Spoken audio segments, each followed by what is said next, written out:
Welcome to the newest episode of Beyond the Fame with Jason Fraley. I'm your host, Jason Fraley, picking the brains of the top filmmakers, musicians, and artists of our time. Daniel Craig makes his final appearance as James Bond today in No Time to Die. So we have a special episode with WTOP's 007 aficionado, Dave Preston, breaking down the best of Bond.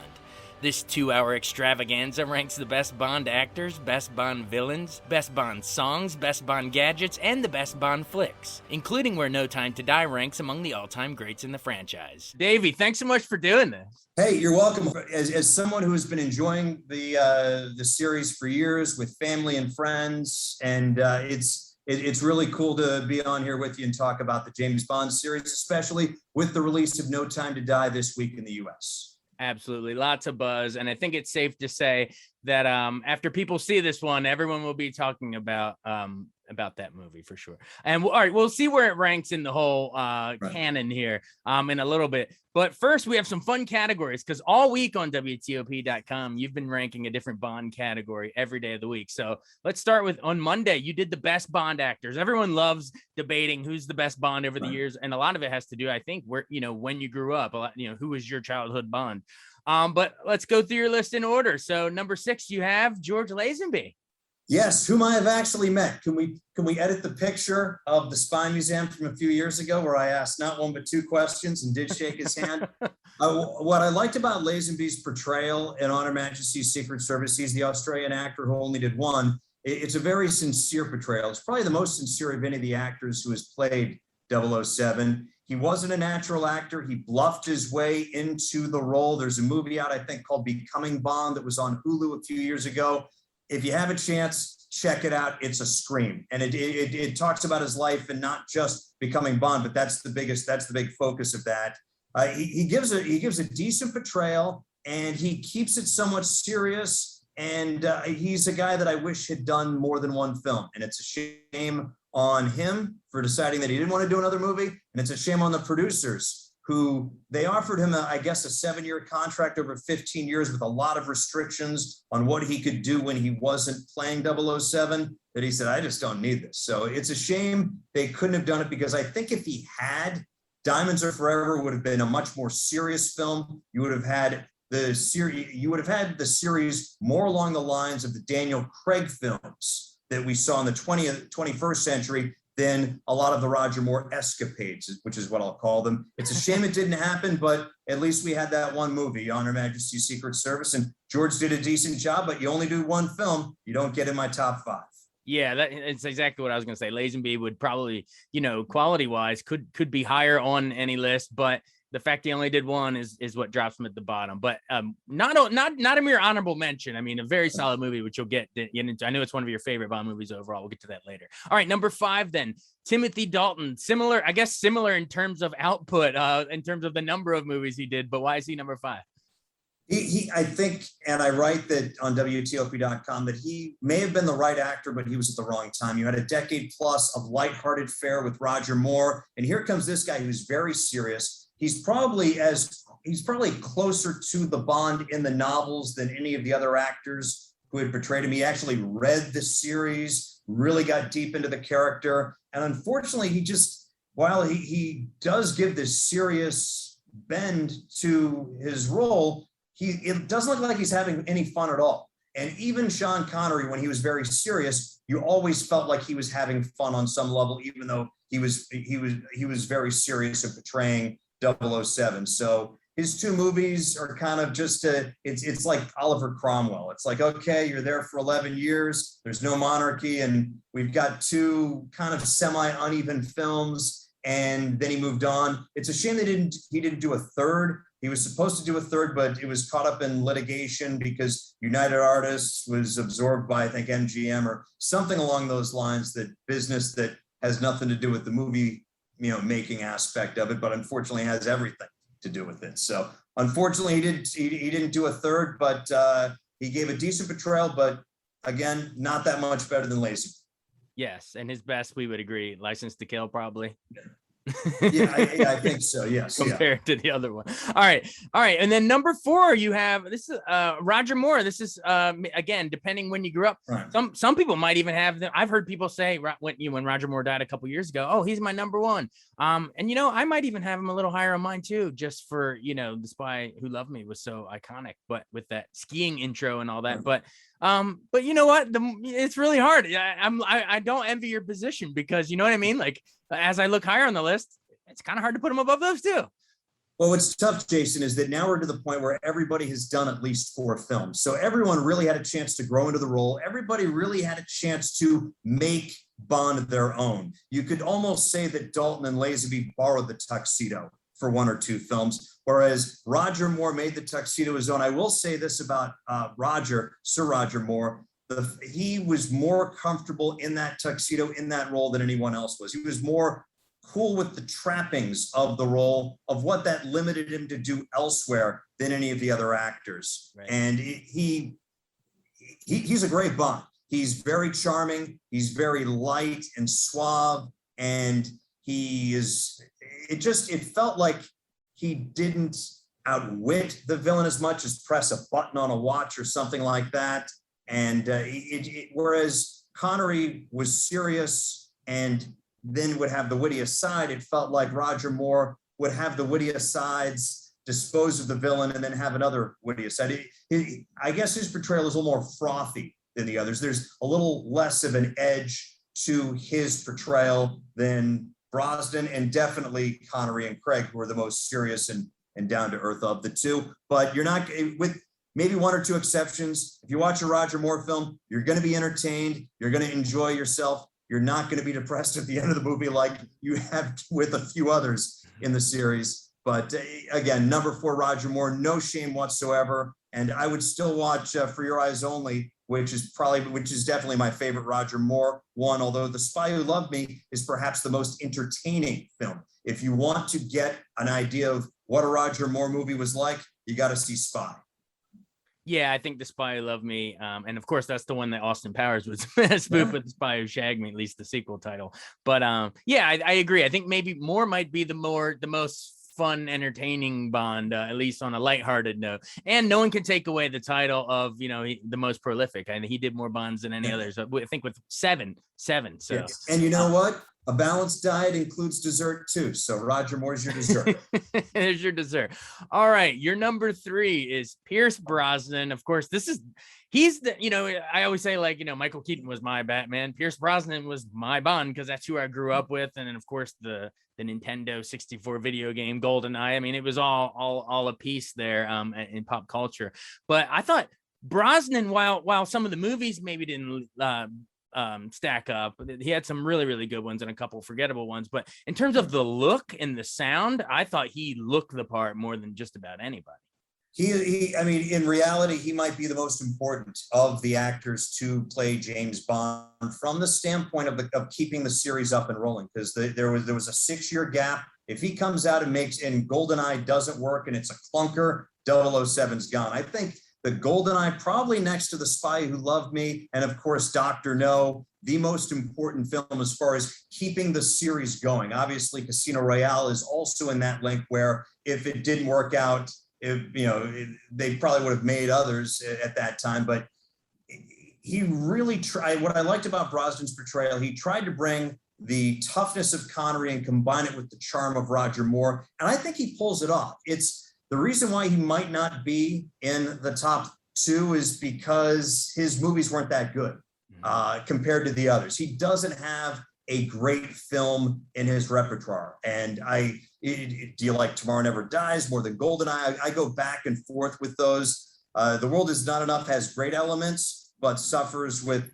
Christmas Jones, and Die Another Day is sadly the typical last movie made by a James Bond actor that you have trouble watching, much like I'm going to throw Diamonds Are Forever in that mix in the official series. I'm going to throw A View to a Kill in that mode, where you're just like, ooh, it's a shame he had to make this one. It's a shame he couldn't have made a better one, which is why when we start talking about Daniel Craig and where No Time to Die ends, I was pleasantly surprised. For sure, for sure. And one final note on Brosnan. I thought it was a smart pick for Bond because, just a couple years earlier, he'd been getting pelted in the head by Mrs. Doubtfire with a grapefruit, and then he becomes Bond. I thought he really looked the part, which I didn't initially say about our number 2 pick, Daniel Craig. When he was first cast, I thought, he doesn't really look like Bond at all. But then when we saw, his acting chops, and then the quality of the actual movies themselves really elevated Daniel Craig in the list, which is, I guess, why you have him number 2, right? What I like about Daniel Craig is that for the first time since I think George Lazenby had the role, you could say, all right, this Bond will kill someone using his bare hands. He's a very tough, very physical Bond. He does run a lot of in his movies, almost like Tom Cruise in all of his films where he seemed to run at the drop of a hat. He gives Daniel Craig gives a very earnest portrayal. Really enjoyed his 5 films. And what kind of makes his Bond special compared to the others is that unlike Roger Moore and Sean Connery, where you could say, you know what, these are 2 actors playing the same role. You could also make the case that Dalton and Brosnan were 2 actors playing the same agent, basically, because he aged a little bit here or there. But what's different about Craig's portrayal is that he is this Bond. You see him become an agent, you see him, grow as an agent, and then you see him retire, and you see him, depart into the sunset at the end of his 5. Is it Tetrarch or Quintet or whatever? Quintet, I think, is what we'll call it, or something along those lines.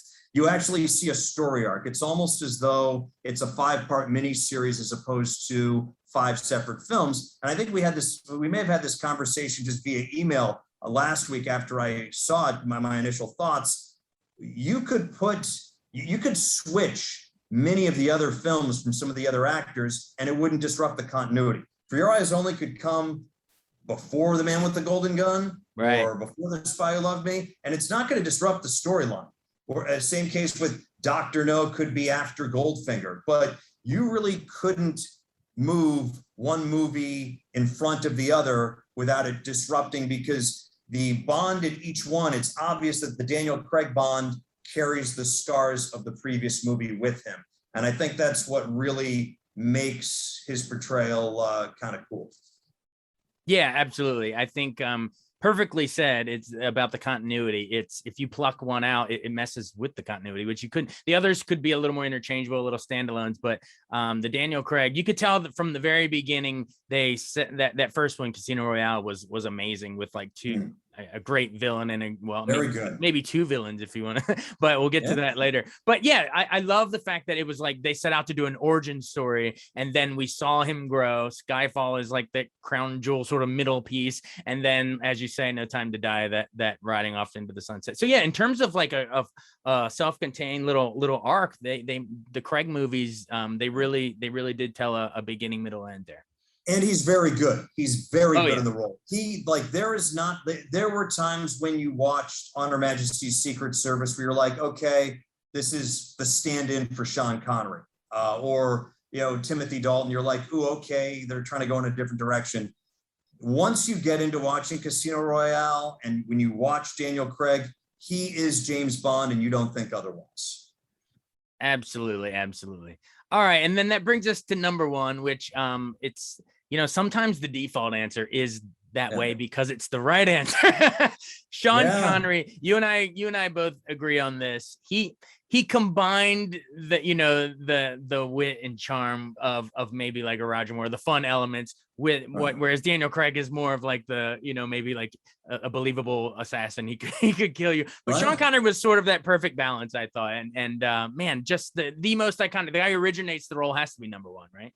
And I think, he set the blueprint. You could almost make the case that the other guys who followed did little riffs, and they took kind of cues and clues from what Sean Connery did in his first 5 films, and they emphasized their strengths of that. Whereas Lazenby had the stunt ability, and whereas Roger Moore had the wit and charm, but that was amplified. Timothy Dalton had the seriousness that Sean brought to the role. That was amplified. Brosnan had a bit of a combination of the wit, but that was amplified a little bit more, less of the killer. And of course, the cold assassin you had with Daniel Craig that was amplified to the nth degree. Sean, fantastic. Now, not all of Sean's performances were great. Diamonds, he looked a little bit older than he did in You Only Live Twice. You Only Live Twice. You could make the case that he was mailing it in and not even using proper postage. But Sean Connery at his best was the best Bond. If you look at him, even Thunderball, where the series is starting to lose a lot of its awesome creative steam from the first 3 films, he's still fantastic. And Never Say Never Again, when he comes back to the role after 12 years, he not only looks better than he did in the 70s, he's also having a lot more fun in the role. So that was a nice movie for him to end with. And again, I remember when I was a kid, when I was in high school, I didn't get my driver's license until after I turned 18. I wasn't dating a lot. I wasn't the strongest kid, but I could watch a Sean Connery movie and he gets the girl, he drives the awesome car, he beats the bullies and the villains. And I mean, that's for that. He's nice to his superiors. Not that I wasn't nice to my superiors, but Sean Connery is and always will be James Bond. And it was awesome to have had him in that role for the 7 films he did. Oh yeah, he's the iconic Bond. It's it's like saying there's another Indiana Jones other than Harrison Ford. It doesn't happen. And actually, Sean Connery was his dad. He was his dad. They cast Bond as an Indy dad. But the famous lines, Bond, James Bond, that was him and Dr. No, a martini, shaken not stirred. That's Sean Connery. You can't divorce the role from the actor from the character. Connery is favorite quote from him is in Dr. No, when one of the assistants comes in, one of the underlings of Dr. No, thinks he shot Bond in bed, and Bond has the drop on. Bond, has the gun on him, and the guy, grabs a gun and tries to shoot him. He's like, that's a Smith & Wesson, and you've had your 6, and then he pumps him with lead. That is Sean's money quote right there. Because the thing is, he created a very believable character that was suave, yet very dangerous, serious, yet had a bit of a lighthearted feel to him as well. And again, it's, as you say, the default answer is often the right one. And yes, Sean's my number 1 actor in the James Bond series. Absolutely. And of course, in Goldfinger, shocking, positively shocking. That was a great pre-credit sequence. For the next Bond, what we should do is we should rate all the different pre-credit sequences. Right. That would be a nice waste of 2 days. Absolutely. Well, we'll get to some of that in the songs. But I will say before we move on from the best actors. So Sean Connery obviously originated the role, but I would like to give a shout out to Mr. Cary Grant in North by Northwest, because I think that sort of set, you talking about the blueprint, sort of set the, at least on the screen. I know Ian Fleming was the novel and created him, but Cary Grant North by Northwest sort of sets the tone for a little bit of Bond to come. So he was actually, I believe, considered for the role because he was friends with Cubby Broccoli, one of the producers. At the time, he was deep into his 50s. He didn't want to do a series, so he didn't want to sign on for more than 1 film. And that's one of the, and also he was going to cost too much money. They had, I think, even though $1 million in 1961, 62 was a lot of money, they only had $1 million to spend, and he was going to take up a lot of that budget. So he would have been, Cary Grant would have been a fantastic Bond. Absolutely. Given all, especially when you look at a lot of the early Bonds were semi-riffs off of the Hitchcock classics of the 50s. There's a helicopter chase that is reminiscent of the North by Northwest crop duster scene. So there's a lot of cross-pollination between Hitchcock and 007. Yeah, when you guys get done listening or watching this, pull up that scene when he's approaching the James Mason's hideout at Mount Rushmore. When he's and Cary Grant sneaking up there, I believe there's almost like a little hint of the 007 theme. And 007 theme hadn't even done yet. Right. But I don't know. I noticed a little bit, but now we're getting in the weeds. But all right, let's move on. So Tuesday you ranked the best Bond villains. And we're gonna have to start going through these a little quicker. And as you dial that up, what's the key with the villain is that they have to be big yet believable in order to be a really good villain. For instance, Yaphet Kotto played Mr. Big Dr. Kananga. He's very believable, but he's a drug smuggler. And so, I mean, that's not really big. I mean, that's kind like of small okay, potatoes for Bond. yeah, exactly. I mean, for 007 he's not a worthy adversary for James Bond. So, and the quality of a film in the series often hinges on how good the portrayal is of James Bond, not just the actor, but how well he does in that role, as we see with, Goldfinger, great, Diamonds Are Forever, bad, same actor as 007, but also the villain too.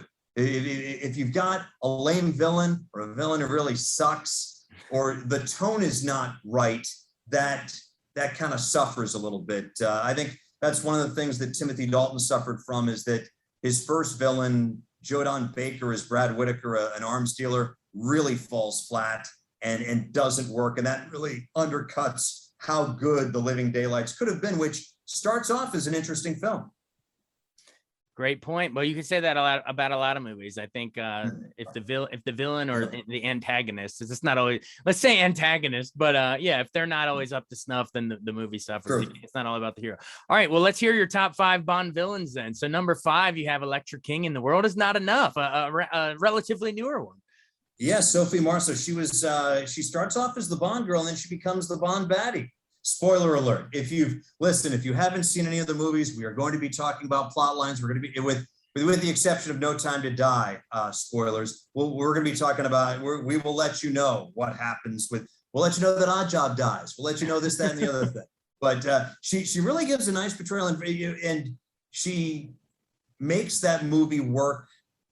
The reason why I want to put From Time to Time, The World Is Not Enough ahead of Tomorrow Never Dies and GoldenEye is her portrayal and just the way she embodies that character. And it's nice to have 20th century, now the 21st century, nice to have a primary female adversary for 007. So she's great in the role, and she almost gets Bond in the end. Yeah, that's such a great point. She winds up with them, but she almost gets him, as in shoots him, kills him. Right, kills him, exactly. And that right there, that distinction you just made marks a departure, because let's face it, I mean, doing this list, that's a good point, in 2021, it's much different than even making this 10 years ago. This is a series, the Bond franchise, that, you'd think the whole Me Too movement sort of recalibrated Hollywood, we'd like to think. And you'd almost think it could even put this particular franchise out of business. I mean, Bond was literally famous as the ultimate womanizer. And I think it's going to force the franchise to kind of move forward. So I like that you have her as number 5 in your villain list. Cool. Number 4. Louis Jourdan as Kamal Khan in Octopussy. I remember Louis Jourdan in Max Ophuls' Letter from an Unknown Woman, a classic 40s movie, and then Gigi, of course, the Vincent Minnelli musical. But why was he such a good villain in Octopussy? Very suave. He's probably, when you look at the Roger Moore movies, he's the only villain I think who can out-suave Roger or come into, who's in Roger's league. And having read the novels, it always felt as though that the villain and Bond, there was a bit of a duel, so to speak, not actual duel, but one where they're, showing their social graces to each other. They're competing at the baccarat table. They're doing this, that, or the other thing. And he's very suave. I also like the actor. He gives a very, sharp portrayal of Kamal Khan and an Afghan prince. And he's a more memorable villain than some of the others that Roger Moore dealt with in that era. Great pick there for number 4. All right, then number 3, Javier Bardem as Raul Silva in Skyfall. Man, off the heels of Javier Bardem was such a good baddie. Of course, he's done a lot of great stuff. Of course, the Coen brothers, No Country for Old Men, Anton Chigurh, call it Friendo, with that little, whatever cow killer gun thing. Man, he was terrifying in that movie. But here in Skyfall, I agree with you. I mean, a top 3 villain for sure. And he again, it's similar to going off course from what has been the standard stock villain. We've got a ton of those in the series. I go back to Emilio Largo in Thunderball, who's the guy with the eye patch, who's number 2, who Right. is, he has a plan that he's going to work on, and this, that, the other thing. Or Stromberg in The Spy Who Loved Me, another stock villain that, okay, he's a bad guy, world domination. And Raul Silva is a former Secret Service agent, so he's akin to Sean Bean in GoldenEye, where it's a mirror image of 007. And it's what could have happened to James Bond had just things gone a little bit differently. Because, we look at our lives, and a lot of us are 2 or 3 great decisions away from somewhere and 2 or 3 bad decisions away from somewhere else. And this opposite number of 007 is that guy. And his plan actually works. He winds up killing M in the end. So even though he dies, he was successful. We have to give him a check mark on that on the report card. And it doesn't hurt that when you've got an actor that good playing that role, who can go toe to toe with Daniel Craig and really make you squirm at the right moments, make you sit on the edge of your seat, make you wonder what the heck is going on, and then realizing that there was a plan. It doesn't hurt to have a guy of his caliber, in that role, making and selling that bad guy. Oh yeah, deliciously evil in that movie for sure. And that always raises the stakes when you got a villain like Javier Bardem in Skyfall. Directed by Sam Mendes, no less. Great flick. All right. Yeah. Number 2. I should have said that. Who does number 2 work for? Yes. Telly Savalas as Ernst Stavro Blofeld in On Her Majesty's Secret Service. I'm quoting Dr. Evil a lot here, but that's because, A, I'm a huge Austin Powers fan, and Mike Myers was hilarious in that. But B, because we wouldn't have such a fun character, spoofing all these villains without great villains like Ernst Stavro Blofeld.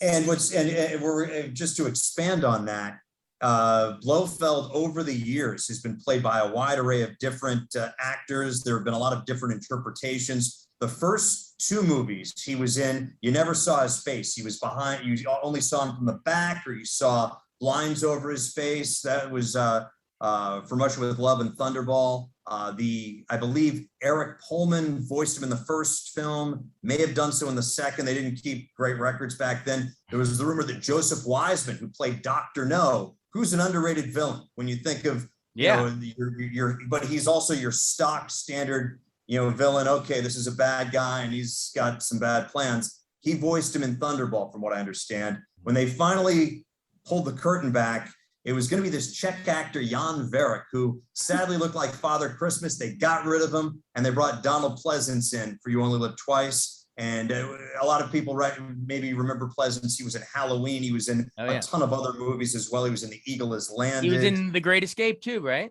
Yes. So, I mean, he was a fantastic and very prolific actor back in the day, passed about 25 or 26 years ago. The same year that Telly Savalas did, so that was kind of creepy for a big Bond fan and wondering what was going to happen to Charles Gray. But Mike Myers' portrayal of Dr. Evil is spot on, and it is an homage to Donald Pleasance as Blofeld in You Only Live Twice. What I didn't like about him in You Only Live Twice, he's not as strong a character as, say, Telly Savalas is. Savalas is diabolical, and he also has a certain moxie to him that the other Blofelds do not. He actually goes skiing and chases Bond, and he's believable. I wouldn't, the Blofeld of Donald Pleasance, I wouldn't, think that I wouldn't be comfortable with him being outside, without a jacket on while I'm skiing.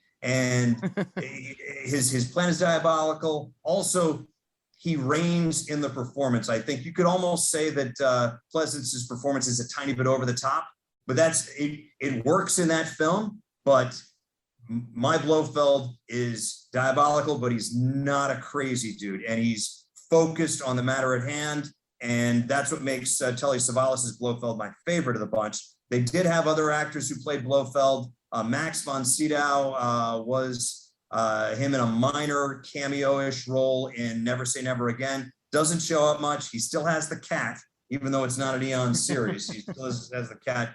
Christoph Waltz plays him in Spectre and in No Time to Die, and he's okay, but there's a little too much Dougie Evil in his character for that matter. And if you've seen the third Austin Powers movie, you know exactly what I mean. If you've seen Spectre too.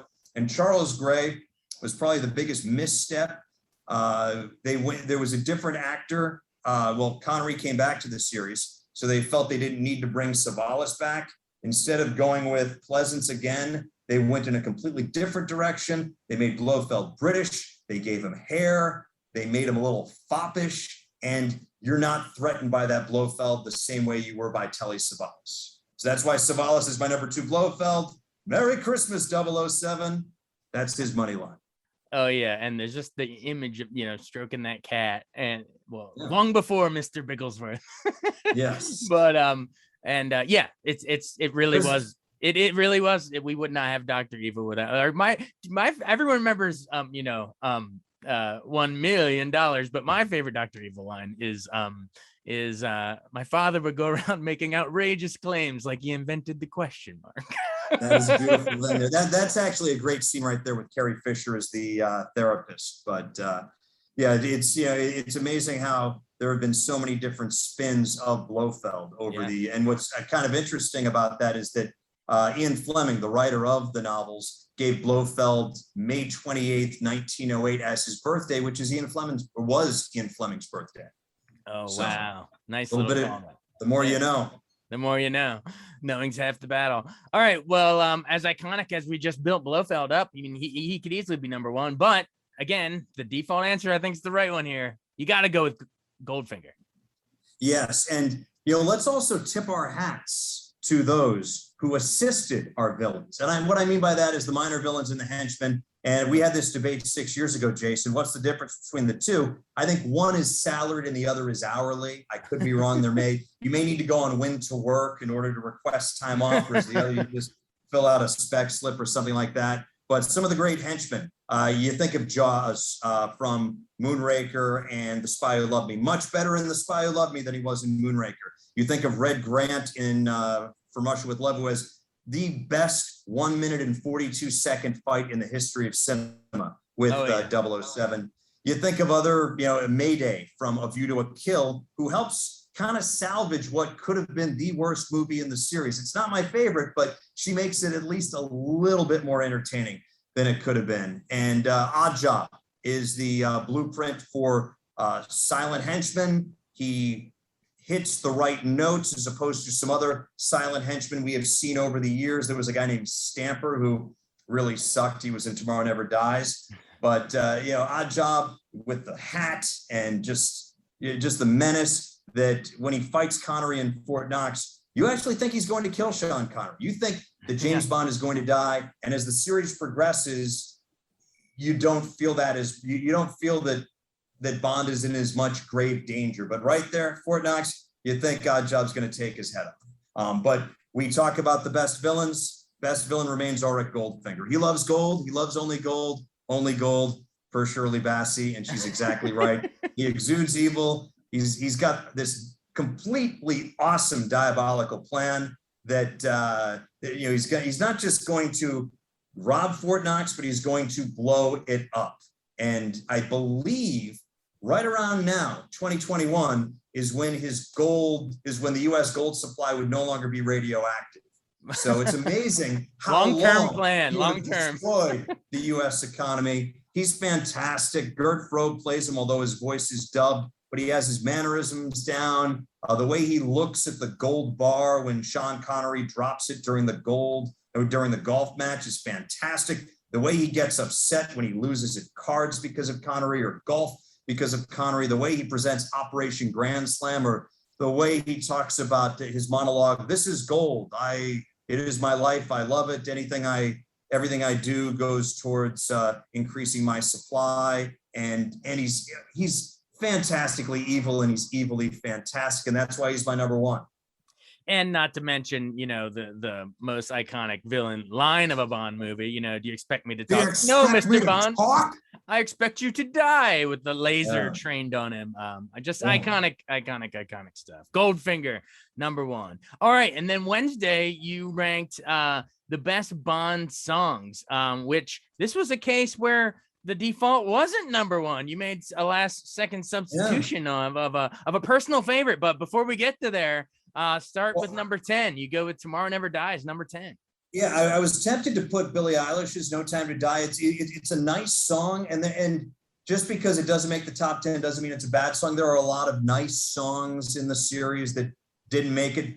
"Diamonds Are Forever" is a nice one. I know that's one of your favorites.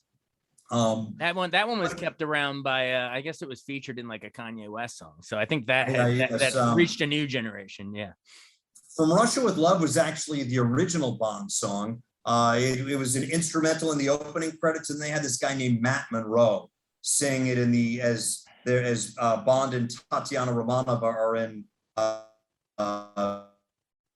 Venice at the end of the movie. And Matt Monroe wound up actually covering "Yesterday" because the Beatles did not release it as a single in Great Britain. They released it in the US, hit number one. He did a cover of "Yesterday," I believe, way back when. So a little tie between Bond and the Beatles once again. But yes, "Tomorrow Never Dies," Sheryl Crow. I was early to the Sheryl Crow party. Love her voice, loved her vocal feel on her pre-Bond stuff. And this one, it sounds like she's just smoked like 2 packs of those Turkish cigarettes that Sean Connery was hooked on. She's had maybe 3 martinis, and unfortunately, it's not the Vesper recipe. It's dirty, and there's actually chunks of olive in there. And she gives a fantastic portrayal. She sips, and then she spills the glass. And that's why that's my number 10, because she freaking rocks that. Awesome. And then number 9, you have Nancy Sinatra's "You Only Live Twice." Yes, our long distance dedication, and we're not coming out of an up-tempo record talking about a dog perishing, but this is one of the few movies where they begin the song with the title and they end with the song with the title. The key to a Bond movie song being awesome is, when in doubt, say the name of the title of the movie multiple times. You gotta. It's a rite of passage. Yeah. I mean, some of them don't. Octopussy, you can't really do that. You can't really go there. Yeah. But Spectre didn't say the title. Spectre didn't say the title either, did it? No, I know. And we actually did a riff on that where it rhymes with so many words. How do you not have Spectre? Right? He's a protector. He's a defector. He's got an elector. What was that Sam Smith writing on the wall? I mean, that was actually a really good song. I was actually covering the Oscars backstage when he won for that. But you're right. I'm like, that's a good song. But at the end, you're like, wait a minute, it didn't say Spectre. It's a good song. I mean, the thing is, a good song is not necessarily a good Bond song. Right. "You Only Live Twice" is not necessarily a good song. Some call it rather hackish. There are a lot of bad songs, but it's a good Bond song. Also, I think as we're talking about best song, it's not just the song, but it's also the credits that you see, and what Maurice Binder helmed that for years. And here he really gives an Eastern Asian feel and a vibe to it. And there's webs, and it's just so well done that visually it takes you in to the song, and the song rewards you. And and you see volcanoes. What is also key to a Bond theme song is it gets you out of the pre-credit sequence and it gets you ready for the movie. And "You Only Live Twice" does that. And Nancy Sinatra does a fine job. It was fresh. She had done "These Boots Are Made for Walking" and "Something Stupid" in the last year or two. So she was the logical choice as the hot singer of the time, and she delivers. Oh yeah, it's you raise a good point. It's not just the song; it's the opening title sequences, which I know the visuals can be great. Yeah, which I guess sort of picked up on some of like what Saul Bass had done earlier in like the cardboard cutout kind of black cutout thing, and then just brought it into a new generation for multiple generations. And in fact, I know people that just go to Bond movies just to see that sequence, and then the rest is just gravy. All right, number 8, Sheena Easton for "Your Eyes Only," and a great song. Oh, and fantastic, and of course pre-internet.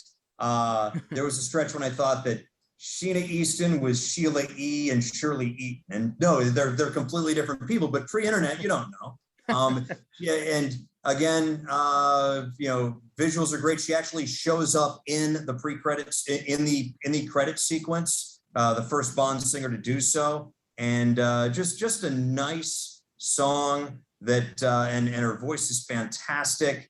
And after a lot of the rigmarole of the 70s movies where you had Moonraker, Jaws Had a Girlfriend, and Roger Moore doing a lot of cheesy stuff, this kind of, as I write on WTOP.com, this takes us safely back to shore. So thank you, Shirley. Sheena. Sheena, thank you. Yeah, I don't know. Yeah, exactly. Shirley, thank you, Sheena. Don't call me Shirley. She's coming up higher on the list for sure. Exactly. All right, and then number 7. I feel like I gotta hold the note when I say Thunderball. Yeah. Rumor is Tom Jones passed out while singing Thunderball at the end. Although, rumors are rumors. I mean, when you wear pants that tight, it's tough to hold the notes. And this is I guess this is a standard Bond theme song, from talking a little bit about the villain, doing some stuff with verses, doing this and that. Hey, on the screen, Thunderball shows up, so I say the title. And then I do some more stuff, and then the title again. And then there's the bridge, and then there's the title with the long fade out. And it was parodied by Weird Al Yankovic for the movie Spy Hard, which, if you have a chance to hop on YouTube, it is a spot on. It's better than anything Austin Powers did as far as spoofing the Bond theme songs. It's fantastic, to the point where Weird Al's head blows up because he tries to hold the last note.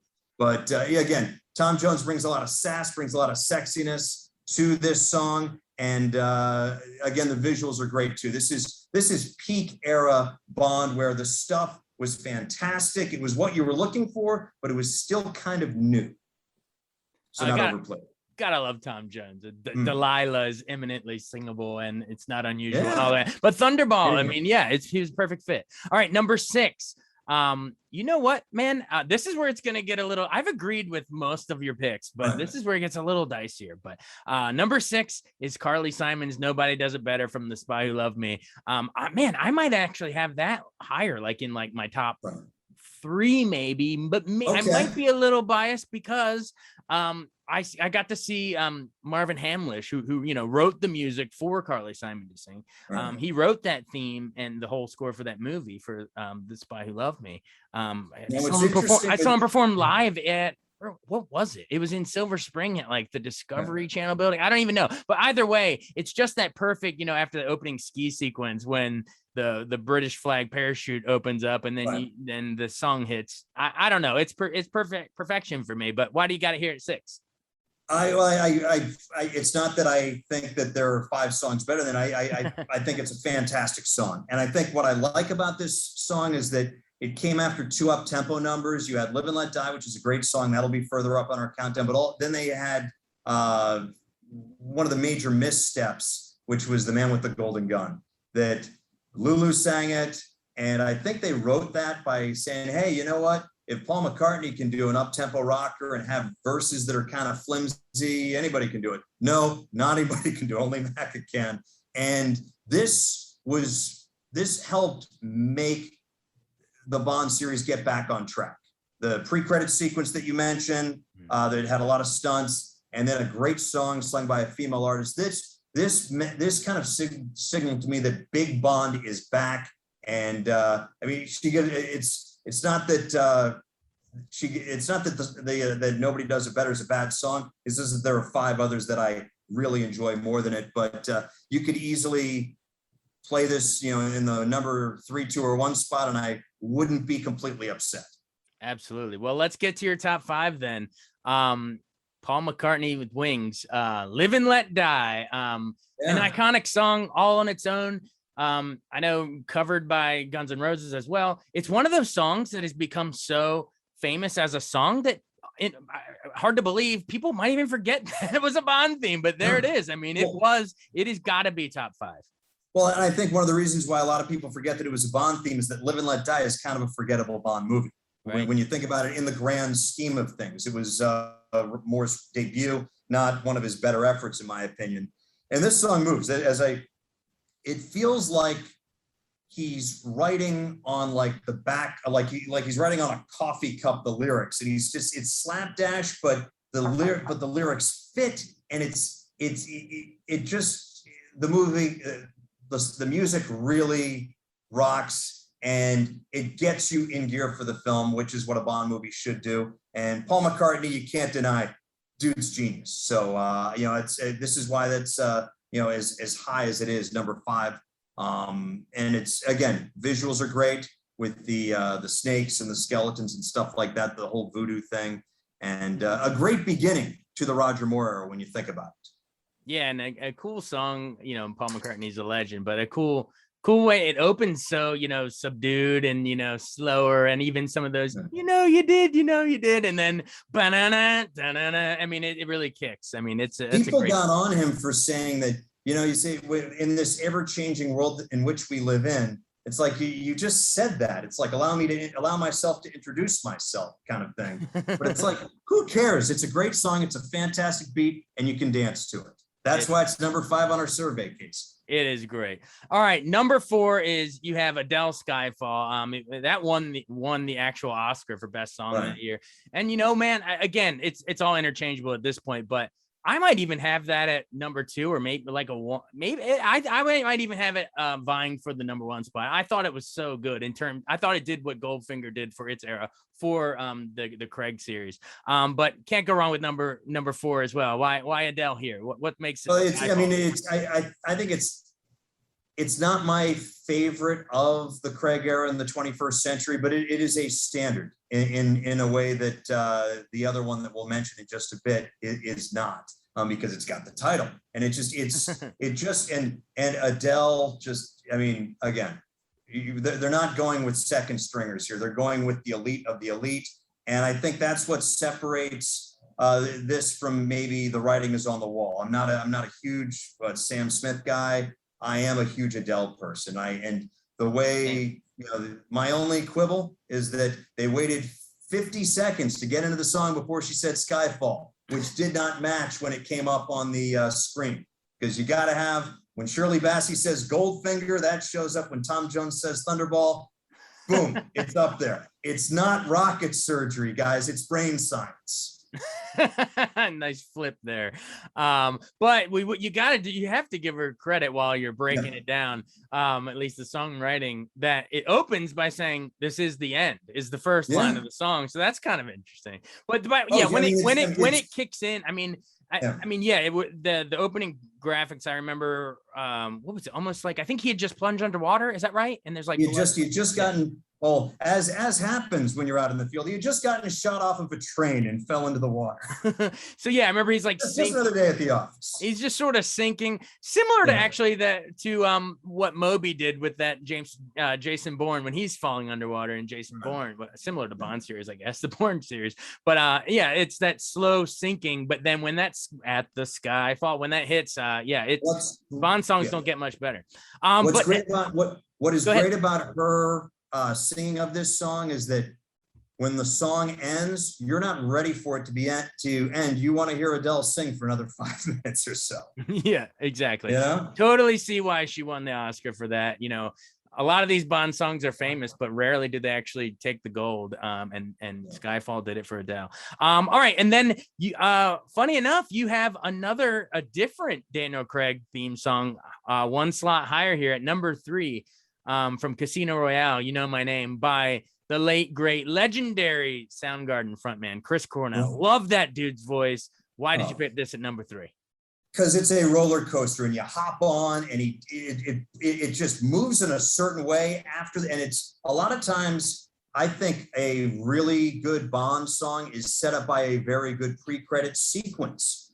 In Casino Royale, Bond shoots, he gets his 2 kills, and it just, you jump right in there. And it's just again, as I mentioned, it's a roller coaster. It's like you're on a rocket ship to the moon, and the visuals are fantastic. You mentioned, Saul Bass-ish or Mad Men-ish type, visuals, even though this preceded Mad Men by a few years. What would you call that? Like it's almost like paper cutouts of a person. Yes, different style of animation. I don't know exactly how to phrase it, but just you're locked in to it and you're enjoying it and you're seeing, oh, the different cast, oh, Jeffrey Wright, oh, this, Judi Dench's M, and this, and you're loving the visuals and you're hearing the words and the music. It really, I will say this early and often, the Bond series, the movies are collaborative efforts all the way from Cubby Broccoli and Harry Saltzman, all the way down to whomever is dubbing a voice, and or whoever's doing the tiniest thing, and the whole is greater than the sum of its parts with My Name. And it's just a fantastic finish when you see Daniel Craig's face, and it's 007, oh, he's now licensed, and this, that, the other thing, and it really works. Yeah, it's just oh gosh, I can't say enough good things about it. Oh yeah, absolutely. All right, and then number two, which you have, which is probably my number one, which is Shirley Bassey's Goldfinger.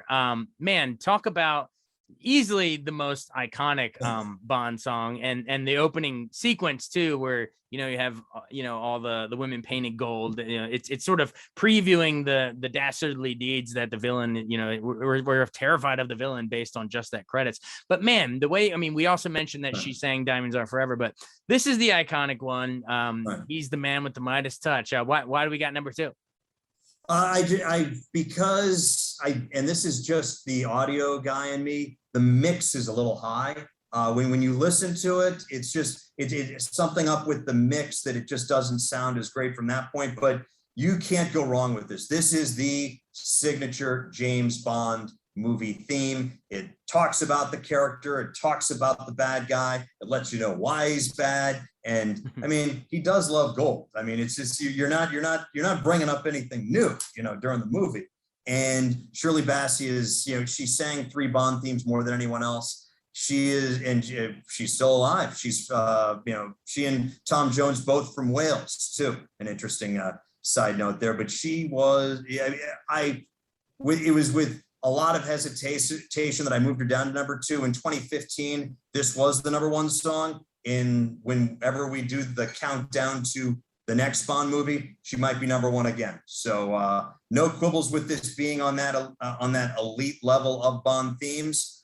But when you hear themes throughout the years from Bond movies, they are always measured up to Goldfinger. And sometimes they fall flat. Sometimes they actually are up there. Yeah, it's my number 1 because it hits you in the face right from the start. That wow, like that wailing. And if there's any movie buffs out there, that intro part before she starts singing, but that purely instrumental part is used on a loop during one of my favorite montages. This guy Chuck Workman did, I think he made it in the early 90s to celebrate 100 years of Hollywood movies, and they use that theme as a music bed under all these famous clips of all these movies we love, from West Side Story to Jaws and everything. But to hear that Goldfinger theme under it really sells it. All right, but you, sir, most people would have that number 1, and you as is on making lists, sometimes from year to year, let's go a little different route and go with a personal favorite. Maybe it might not be the objective or mainstream or whatever, but you went with Duran Duran, A View to a Kill, because I know you, sir, love this song and you want to hold it up so people say, well, wait a minute, I'm going to go check that song out now. It was a movie it was a song that deserved a much better movie, Jason. Before we do that, couple of honorable mentions and one dishonorable mention. The dishonorable mention, we already talked about the up-tempo song that was not any good, The Man with the Golden Gun. The ballad that doesn't really work is All Time High from Octopussy. Rita Coolidge sings it, and it sounds like it came from a Hallmark holiday film. It makes you want to go to sleep. So that is our ballad that is not awesome. 2 instrumentals of note. The first Bond movie, Dr. No, was actually instrumental, but From Russia with Love had a great opening sequence. The first Bond movie that had the silhouettes of the gypsy dancers and the credits over them really kind of gets you going.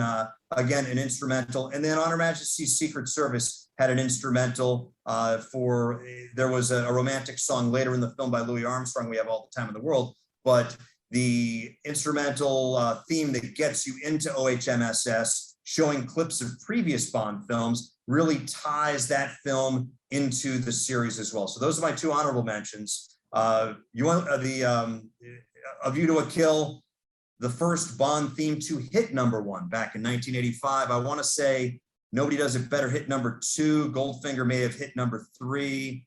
Same with Live and Let Die. But Love Me Duran Duran. This is Duran Duran at their peak.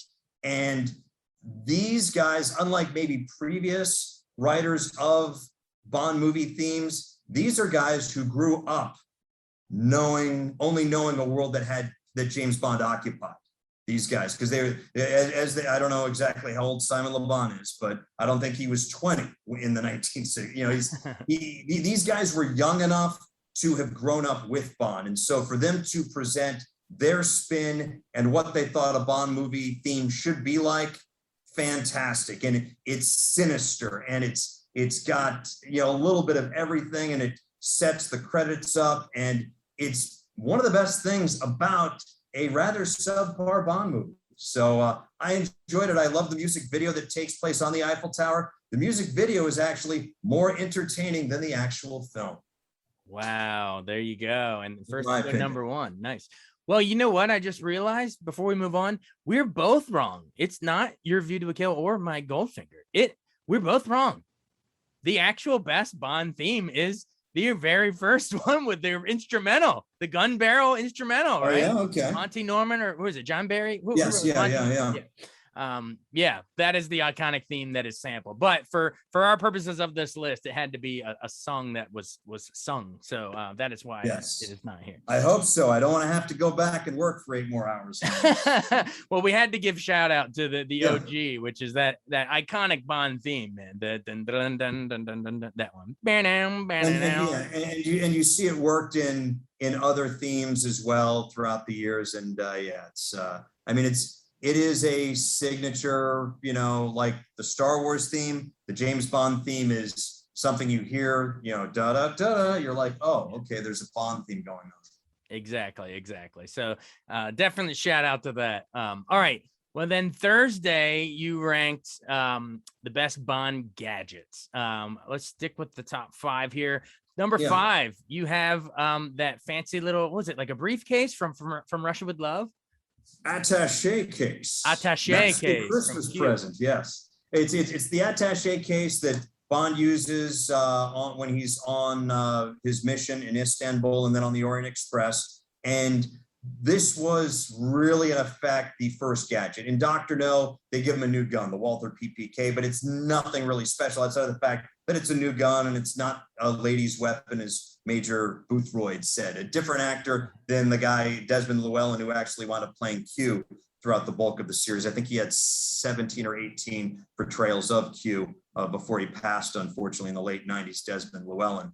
But the attaché case, and he's shown the different things, whether he's got a gun sight, he's got, you know, bullets, he's got a throwing knife, gold sovereigns, tear gas canister, that when the attaché case is opening correctly, it explodes. And what happens throughout the course of the movie, he winds up using a different aspect of that attaché case throughout the course of the movie. And that's, I think, what separates it from a lot of the other gadgets he gets that are just one-note things. Even the car in Goldfinger, he uses once, and then you don't see it for the second half of the movie, although he uses it's in a fairly short sequence and some of the other things that he uses. But here he uses different aspects, and he has to rely on his wits as well. I'm going to preface the fact that I'm not really a gadget guy.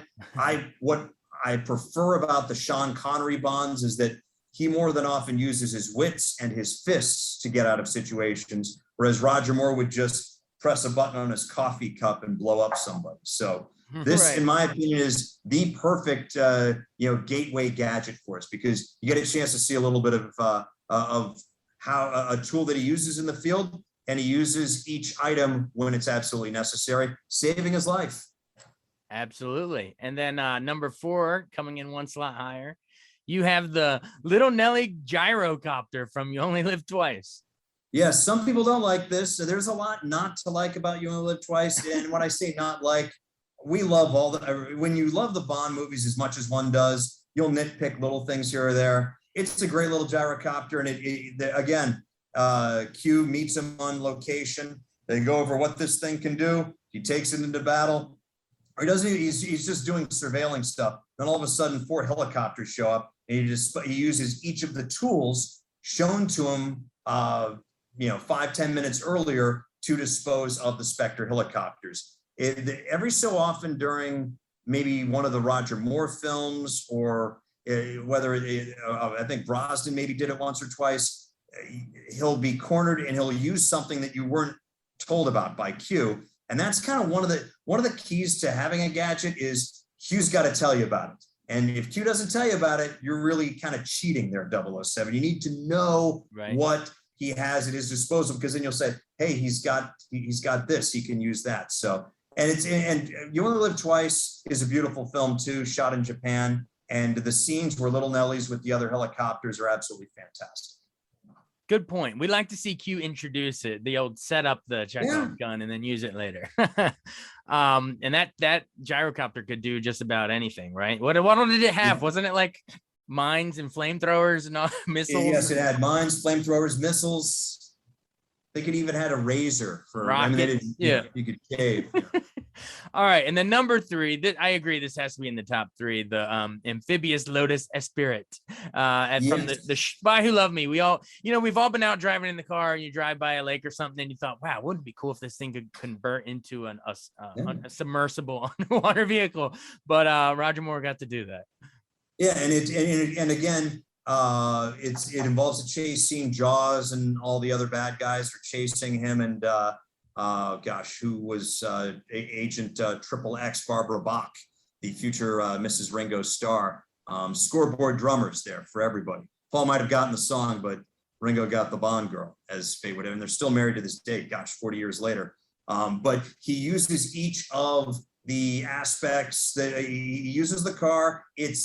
There are some elements of fantasy in it, but in many ways it's a realistic, yes, if the car can do X, it can do Y. And he has the missile that blows up a helicopter. I think Naomi was the henchwoman who meets her end right there. And it adds a certain zip to a chase scene that we hadn't seen in the series for some time. Absolutely. Iconic gadget and vehicle all in one. All right, number 2, the mobile phone with the upgrade from Tomorrow Never Dies, a Brosnan device. Yes, is this the one where he is able to drive his car with it, I think, or something like that? It's like a remote control, and then you can do it. There's a bunch. It's a bunch of stuff, like a stun gun and fingerprint. Yeah. It is. Hey, you know what? I hope that there was unlimited texting too. Although in the 90s, he probably got popped for everything. Her Majesty's Secret Service not pleased about that. But yeah, what's nice about these gadgets is that a lot of them are fun, and a lot of them are things that are part of our everyday lives. Like, I don't have a Lotus, but I do have a car, and it can be tricked out. I do see helicopters. I do have a briefcase that can do things, and it's like, a cell phone. Yeah, it can do all this crazy stuff. So, a nice addition, and it's one of the more realistic gadgets that existed in the Brosnan universe, and you had a lot of ridiculous ones. Yep, absolutely. And I think it kind of, like you said, it was married and matched to its era, like that late 90s, early into the 2000s, just as most people were just starting to get cell phones, and we're all trying to figure out T9, texting, and their Brosnan is with this phone that can do a million cool things.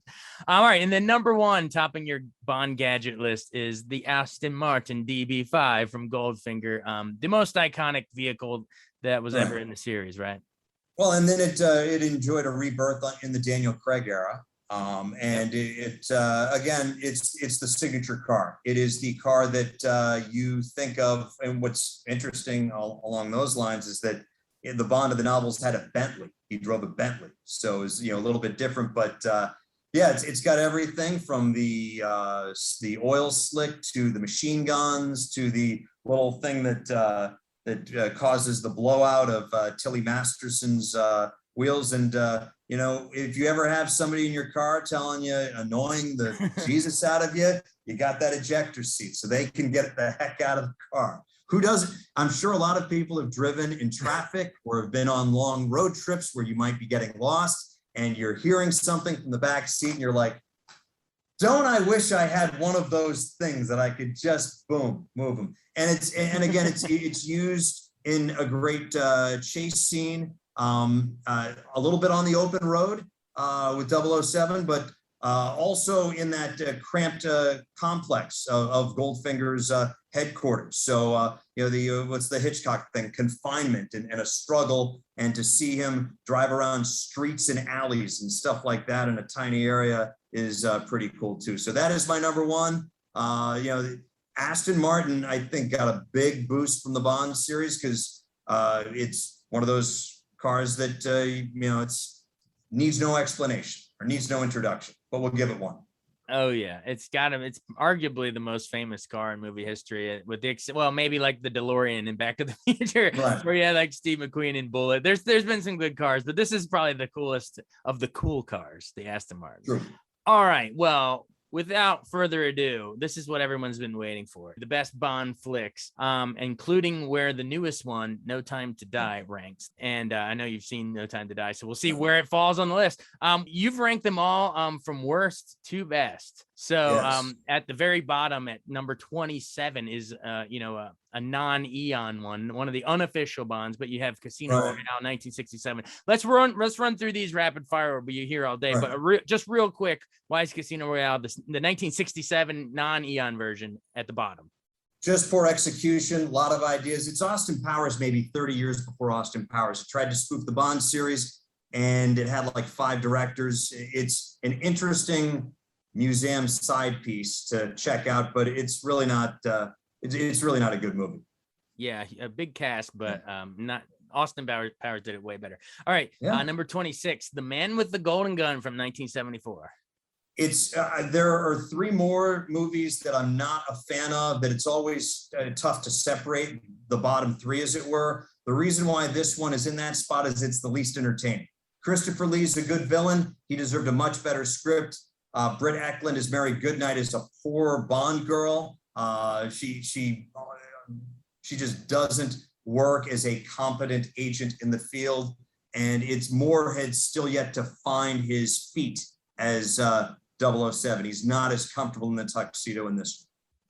Yeah, other than Christopher Lee's Scaramanga, they're really not much memorable there. All right, number 25, Moonraker, 1979. With too silly. It's like, hey, Star Wars. Hey, Jaws has a girlfriend. It's too outlandish, which it's a shame, because this is probably the last one that Roger Moore did where he still looked young, as relatively young as 007. Right. There's a lot of spectacle. It can be it's an entertaining film on some levels. It's not. It's by far not my favorite and ranks near the bottom. All right, number 24, Pierce Brosnan's worst one, Die Another Day from 2002. Yeah, on many ways, it felt like it was like a clip show. A lot of reference. It was the 40th anniversary of Dr. No, and there were a lot of references to previous Bond movies. It's the most outlandish. It's a shame that it wasn't more successful, because if it was, I think Halle Berry's Jinx would have gotten a spinoff series. I wish she had. I would have gone to see Jinx in a movie. She was that good. She was that fun. Unfortunately, the movie doesn't work. And then number 23, A View to a Kill from 1985. You said, obviously, you've already said you love the Duran Duran title song, but as a movie, not so much. There are things to like. Christopher Walken is good. Grace Jones is fantastic. The song is awesome. Roger Moore's probably 5 years too old to be 007 in this movie. And he said that his retirement was cemented when he realized that he was older than Tanya Roberts' mother, who played his paramour. It's like, when I'm older than the mother of the woman I'm trying to romance, that's when I know I need to get out of it. And there are scenes where it's obvious that it's not Roger Moore, it's a stuntman who looks nothing like him. So that's why this is in that world as far as ones that I'd rather not watch. There you go. And then number 22, the worst of the Daniel Craig movies, Quantum of Solace from 2008. It feels like more like it's just tacked on. Like it feels like it was tacked on to Casino Royale, and from the villain's plan, the villain's is not that impressive, and it doesn't work, especially after how great Casino Royale was. It couldn't exist without Casino Royale, and doesn't even really exist with it. Sort of the definition of that sophomore slump for Daniel Craig. You're right. It's hard to follow Casino Royale, and then Skyfall after it. It's like, it just looks so weak in comparison to both of those bookends on both sides of it. All right, number 21, The Living Daylights from '87.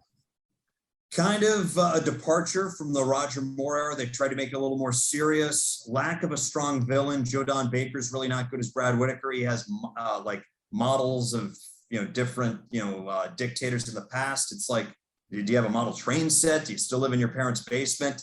And you could tell that the series was in transition, that it didn't exactly know where to go. There were enough Roger Moore fingerprints. There was enough of maybe pre-Brosnan fingerprints on there too, that it was tough for Dalton to really make 007 his own in his debut. Yep. And then number 20, Live and Let Die from 1973. Again, we mentioned the McCartney song, amazing as a song, but as a movie, it's here at number 20. Again, what I think, unfortunately, a lot of the Roger Moore movie, the first two Roger Moore movies were more thermometer films than thermostat films, meaning they reflected their times. Blaxploitation was huge in the early 70s. Live and Let Die, you have an African-American villain for the first time ever. I like James Seymour as Solitaire. He's a good henchman, but there's a lot of blandness in this film. There's not a lot of excitement that you would come to expect with 007. Just like The Man with the Golden Gun had Kung Fu during the Kung Fu era, and Moonraker had space during post-Star Wars, another thermometer film. And despite some excitement here and there, there's a car chase, but and a boat chase, but it's not a great movie. Absolutely. Well said. And number 19, Diamonds Are Forever, 1971, a famous title song, but the movie itself was, not one of Connery's best, but I guess people tuned in because he was back in this one. It was his return, right?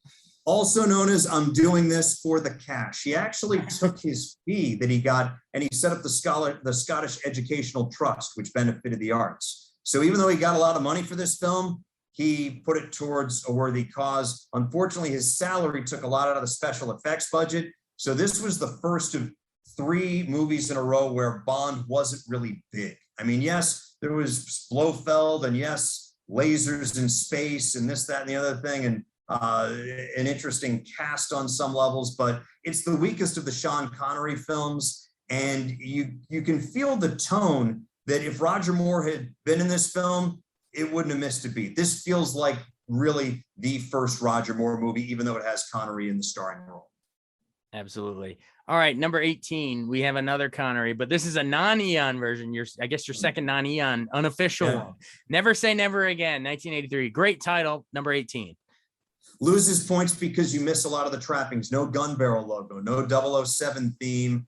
And so you're like, ooh, it's not a Bond movie, but it kind of is. I enjoy Connery's portrayal. Also, it's basically the Thunderball script rewritten because of rights that we're not going to get into and who had credit for this, that, the other thing. So it's kind of a knockoff. You don't need to see it, with the exception of the fact that Sean Connery's awesome in his final turn as 007. Kim Basinger's ridiculously beautiful and is a very good Bond girl. I want to say Barbara Carrera plays Fatima Blush, and she's a very good villainess. So there are a lot of good elements in it, but it's a movie that you can easily skip.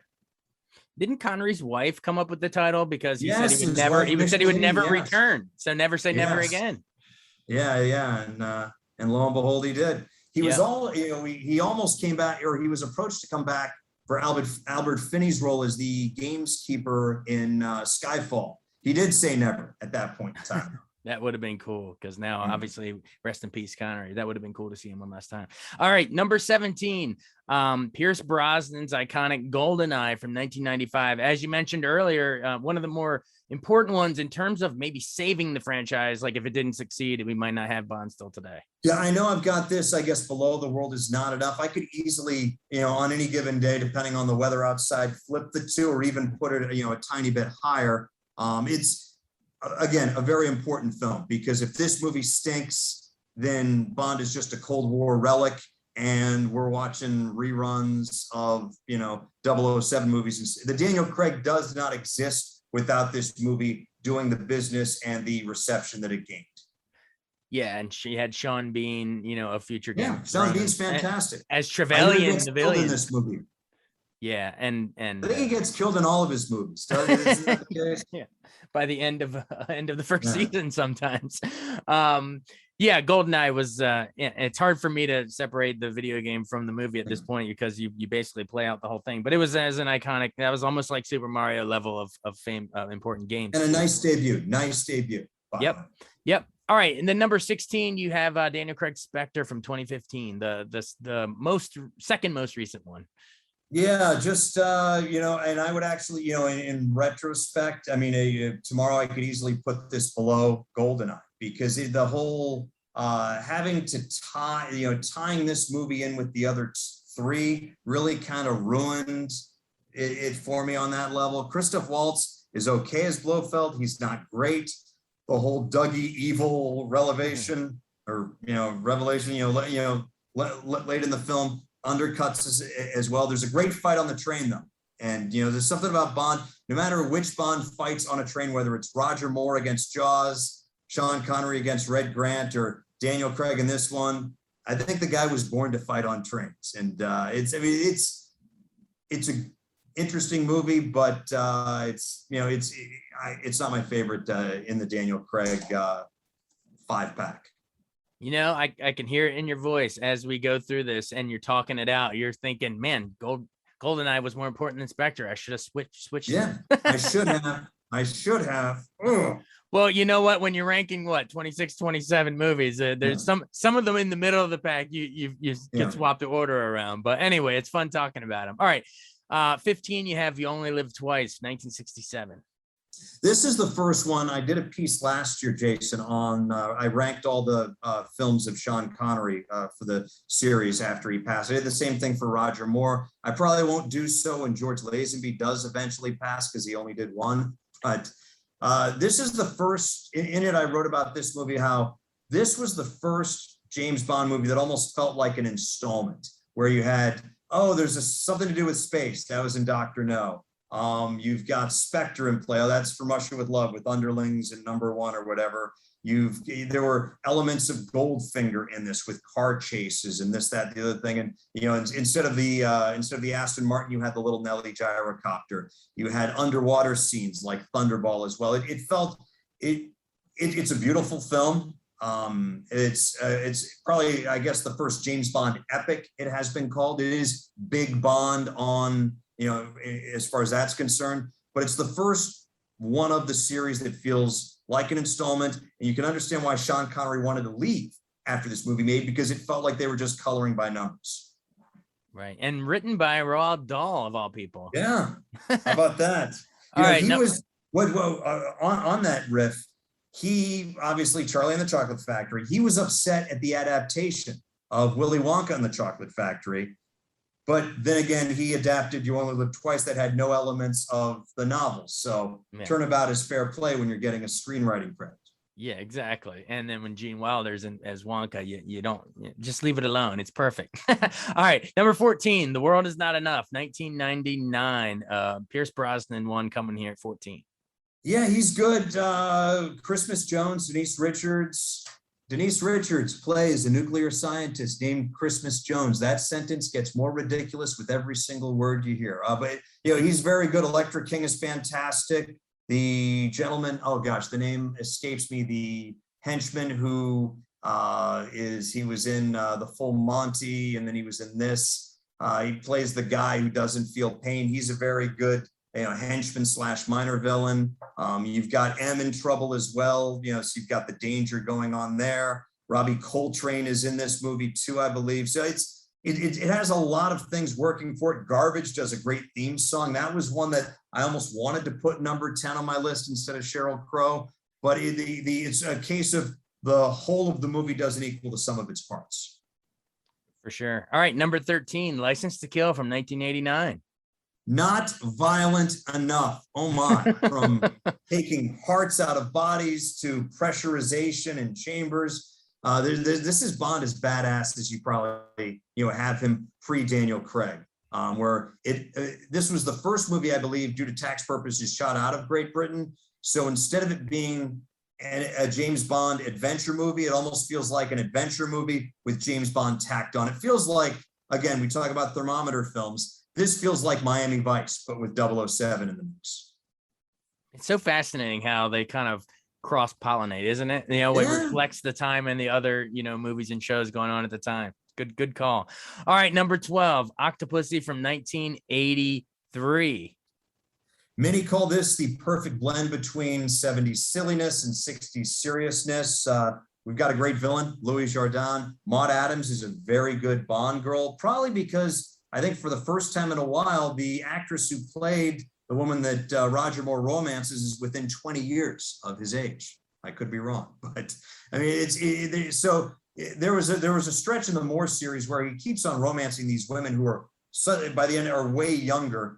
Octopussy was a bit of a departure from that regard. A Cold War thriller starts in East Berlin with a Fabergé egg, great MacGuffin in play, and there's intrigue, there's detective work. There's a lot to like about this movie, and a great pre-credit sequence with that Astro or with a jet that comes out of a horse trailer. You got to see it to believe it. As with Roger Moore swinging like Tarzan on a vine. That I didn't want to mention. That I didn't want to remember. Spoiler alert. Yeah. All right. And then number 11 here. This is now we're getting close to the top 10. Number 11, you have Skyfall from 2012. Man, a lot of people I know have this as like their number one or number two.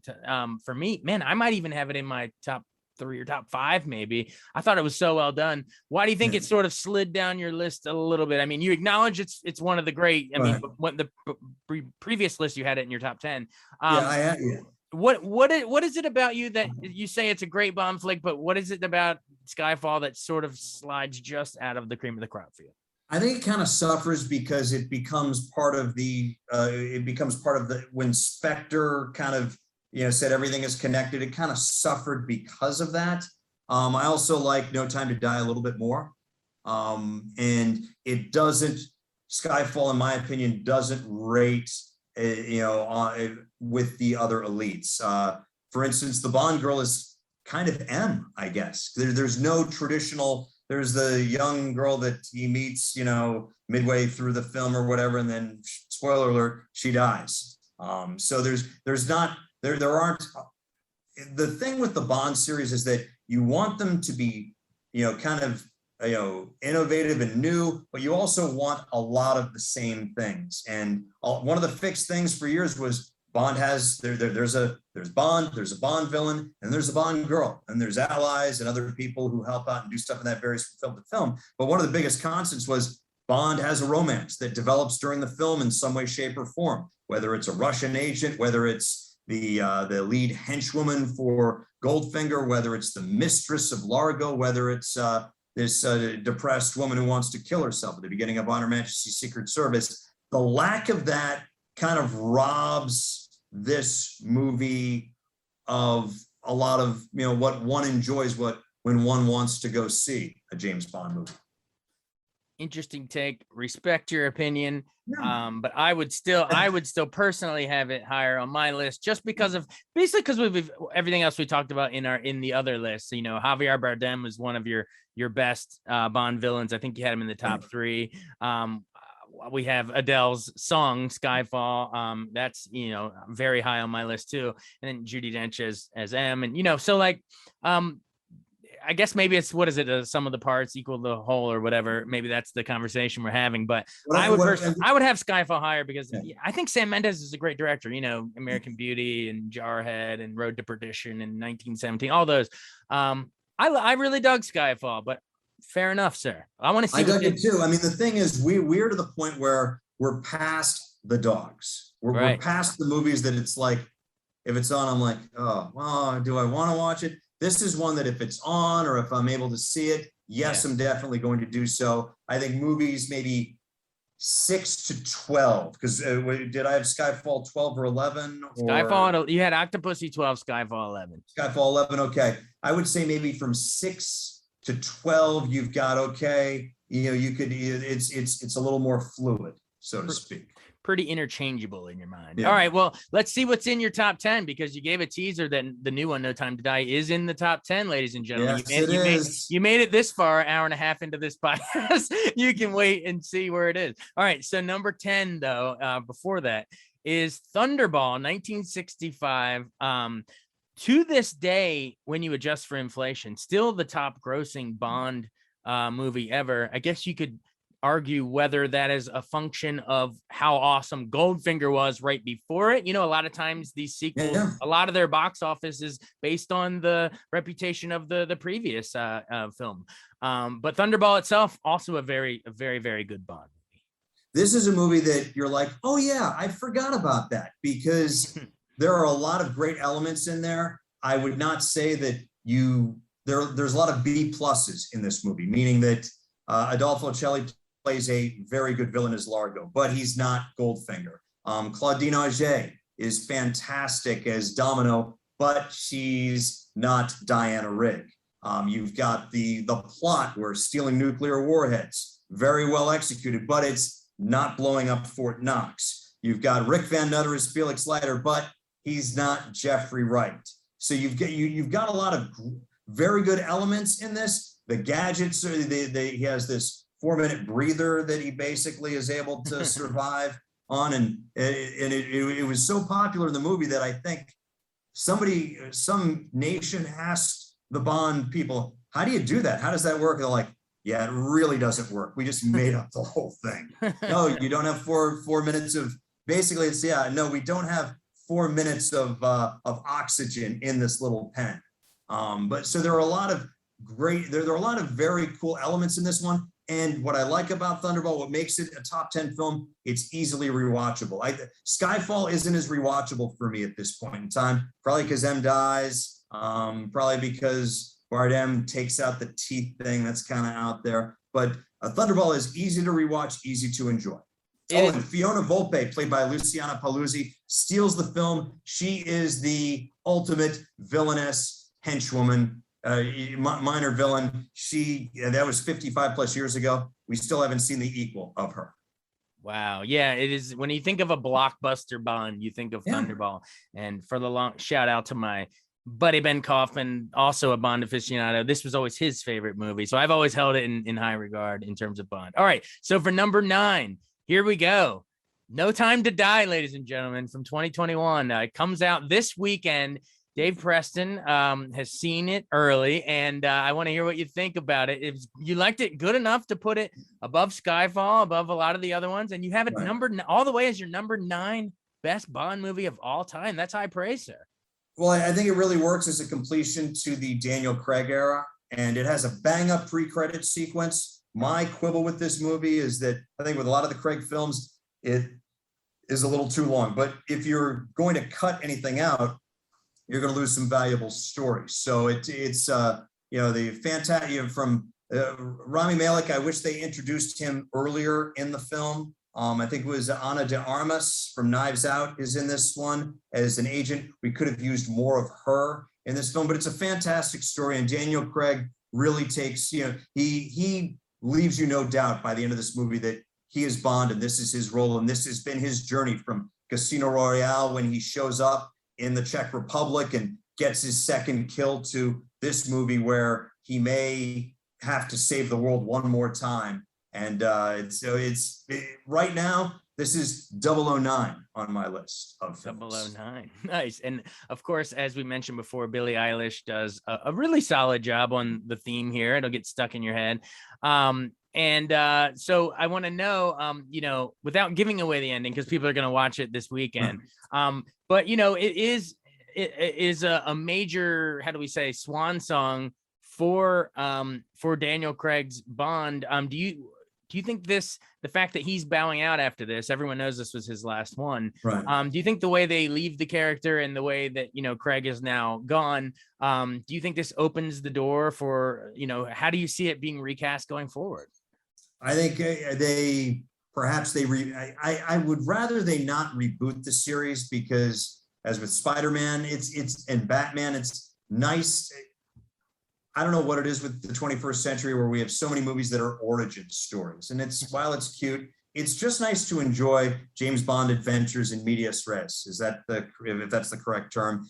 I hope that they find the correct Bond actor to do this. And I hope they, give us a traditional caper story like we had, back during the Brosnan era and the Roger Moore era, and even in the Connery era.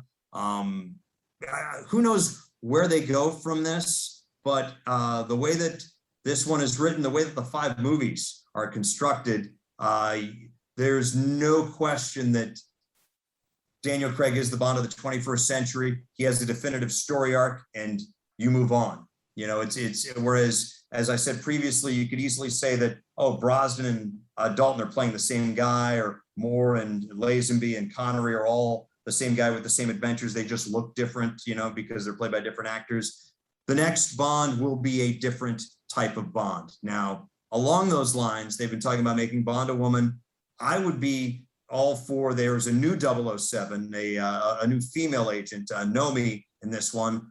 I would not mind a spinoff series with her. I would actually be cool with a spinoff series of Ana de Armas as a young agent, as a kick-ass, agent who takes names. You don't need to make Bond a woman to have a strong female protagonist. And just like I would have loved to have had Jinx as a standalone series. Halle Berry can still do it, I think. She's not that old. So, but I would, look, moving forward, it's going to be interesting to see what they do. And I look forward to it.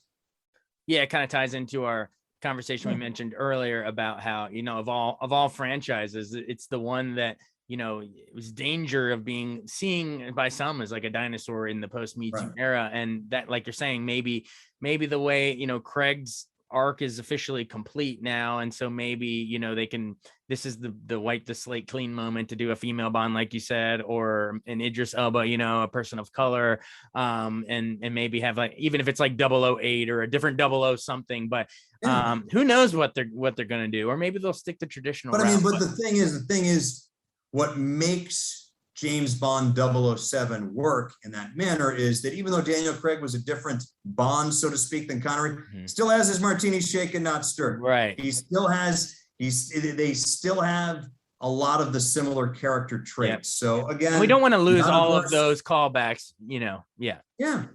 Not averse to spin-off agents, but Bond is Bond, and he has 007, and I would like to see a future James Bond, whether, no matter what, he is or does, and along with the offshoot agents too. Exactly. You got to keep, no matter how they freshen it up, got to keep some of the archetypes. Indiana Jones still has to have his hat and his whip and a biblical artifact chase, or aliens, or or something divine to chase after. It's like Rogue One. Rogue One was a different kind of Star Wars movie that I loved, but it wasn't a Star Wars movie per se, but it was a Star Wars film. You get what I mean. Gotcha. Yeah, absolutely. All right. And then, so there you go. High praise. It's at number 9. Number 8, The Spy Who Loved Me from 1977. Roger Moore. We've talked about this a lot already on the list. Great song with Carly Simon, written by Marvin Hamlish. Great opening on the skis with the British flag, parachute, the underwater car. I mean, so many things we've talked about are already here. So of course this is at number 8. And I think it was a series that had lost its way. Connery left, Lazenby left. The first 2 Roger Moore films were underwhelming. They come back at you with Big Bond, and it's freaking awesome. And even if you're not a Roger Moore guy or girl, you're going to love this movie. It's very entertaining. It is the signature Roger Moore movie. It's not his highest grossing. That was Moonraker. It's not his best. That's coming up, but it's his Big Bond that if you want to know what life was like for Roger Moore's James Bond, you got to see this, and it's awesome to watch. It's a good point. Yeah, if you want to show someone what the Roger Moore era was all about, that's a really good one to sort of pop on the screen. Yeah. All right, number 7, the one that started it all, Dr. No from 1962, the very first 007 movie, introducing Sean Connery, and the rest is history. And it's what's great about this is that you see it's the seeds. It's not a fully polished series yet. Connery is not fully comfortable with the role, and it's not it's not as lavish set wise as you will see the series become, but it's a fantastic spy yarn and it's almost a detective story. Agent dies, Connery's sent to investigate. There's people trying to kill him. He's got to figure out who the bad guy is and finds the bad guy. And there's Ursula Andress coming out of the water who looks fantastic. Felix Leiter is played by Jack Lord, who isn't as good as Jeffrey Wright, but he's a very close number 2. There are no real gadgets per se, but Connery uses his wits, and he's charming. He's got a little bit of everything, and it's a fantastic start to the series. Absolutely. And as the original, it's got to be on anyone's top 10. And, I wouldn't trust a list that didn't have Dr. No-Hi. I'm similar. You mentioned Star Wars. I'm sort of the same way. Like it's when people throw in, I mean, I guess Empire Strikes Back probably is number 1, but the first one has to be at number 2 at the very least, maybe even number 1. I see why certain lists like the American Film Institute have the original Star Wars as the highest. It's the one that invented it all. We wouldn't have all these characters without that. And I think in hindsight, once you've seen the sequels and you've seen all these other Bonds, it's easy to forget the importance of the very first. But just like Raiders of the Lost Ark gave us Indy, or Star Wars gave us Luke Skywalker, Dr. No gave us James Bond for the screen. It's got to be high. And Dr. No also shows us a lot of the trappings of the spy craft, whether it's Connery taking a piece of hair out and putting it over the closet to see if someone has broken into his thing, or seeing the communiques in between agents in the field and stuff like that. So it's fans of the Americans. I was a big fan. What I loved about the first season of the series was that you saw a lot of the nuts and bolts of spycraft, from dead drops to listing devices to, a lot of little things that, because, spycraft isn't all about gadgets and crazy car chases. There's a lot of nitty gritty, and you get that with Dr. No, I believe.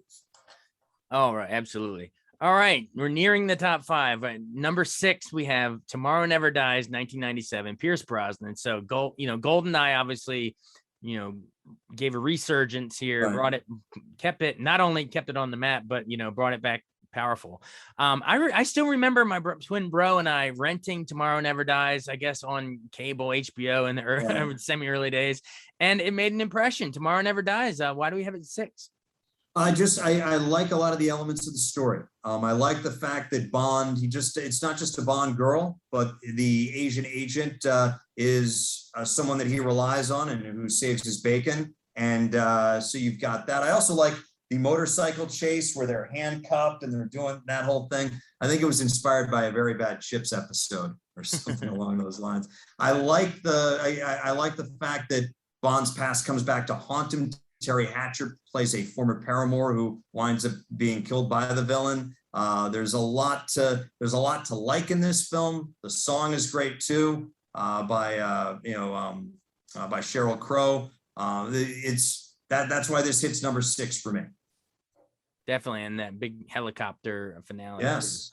All right. That guy Stamper who sucks. You've made your opinion clear on Stamper. All right. We've reached the top 5.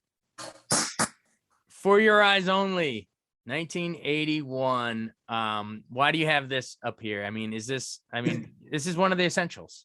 Yeah. It's a fantastic Cold War thriller. And after the spectacle of Moonraker and The Spy Who Loved Me, it was a nice down-to-earth film. Roger Moore is a little bit older, shows his age, but that's kind of okay in this. And he is a world-weary agent.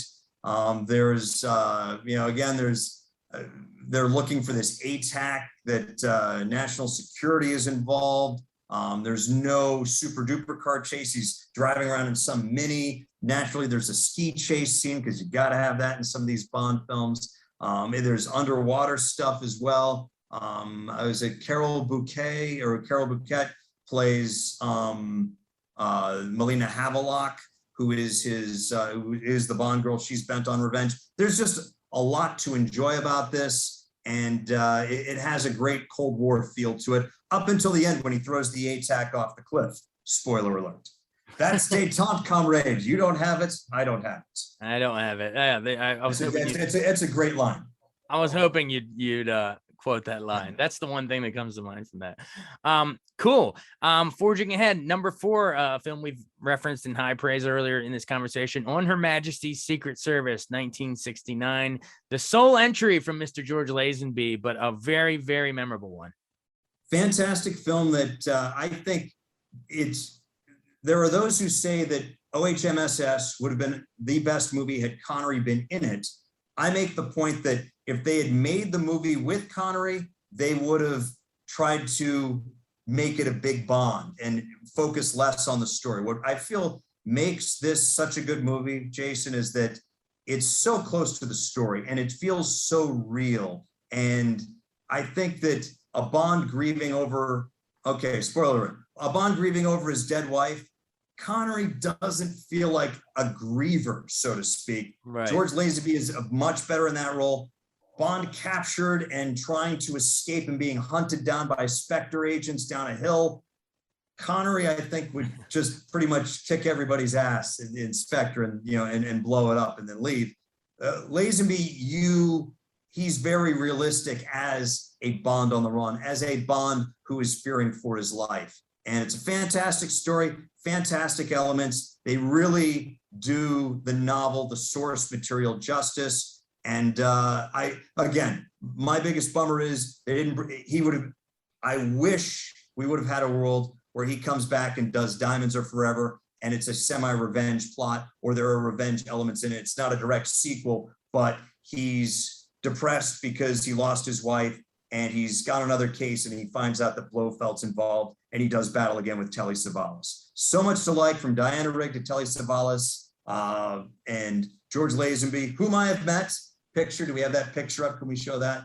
But I just loved it, and I actually watched it last night, and just the scene that nobody talks about in the film is the one after James Bond gets married at the end, spoiler alert, to Tracy, and he's saying goodbye. He's already had his goodbye with Q and his new father-in-law, and Emma's had his scene at this wedding, and he is about to get into his car, and they're about to drive away, and he sees Miss Moneypenny.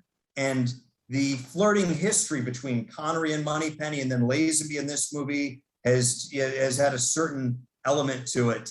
And he waves to her, and then he throws his hat to her, like he threw his hat on the hat stand so many times before as Connery and as Lazenby, and she catches it and she cries, and God, that's an awesome moment. You're just like, damn, that's just oh God, that's just so, the fact that they did that there, really, that is such an underrated moment in that movie. And this movie, I think, has a lot of awesome moments that are, underrated and properly rated too. That's why OHMSS is number 4. See, Odd Job wasn't the only one that could throw a hat, Yeah. Yeah. And you know what? It's funny. I wonder if the fact that it was a one and done for Lazenby, might sort of maybe adds to the allure a little bit on these lists. It sort of helps it stand out. All right, cool. We've reached the top 3. Number 3, From Russia with Love, 1963. The second film right after Dr. No. So Sean Connery's back.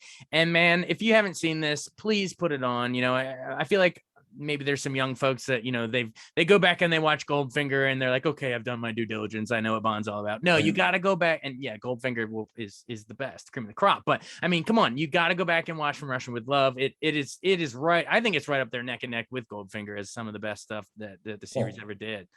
Jason, I'm actually going to say that this is the best spy film of the series. Like a straight spy movie, yeah. Yes, international intrigue. There's spies. They're on the train. They've got this Lecter decoder. He's dealing with a Russian agent, but there's Spectre involved. There's some great fight scenes. There's a lot of tension, a lot of drama, and you could easily make the case. I think this was Connery's favorite of the ones that he made.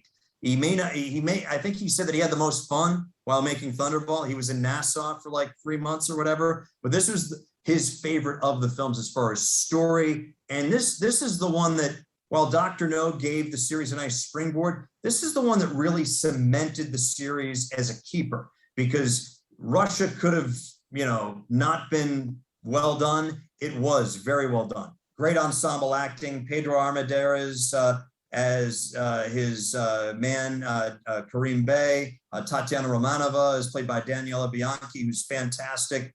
You've got Kronstein, who's the planner guy. You've got Red Grant, played by Robert Shaw, who is awesome, who very well could have been a great 007 in his own right, had circumstances been different.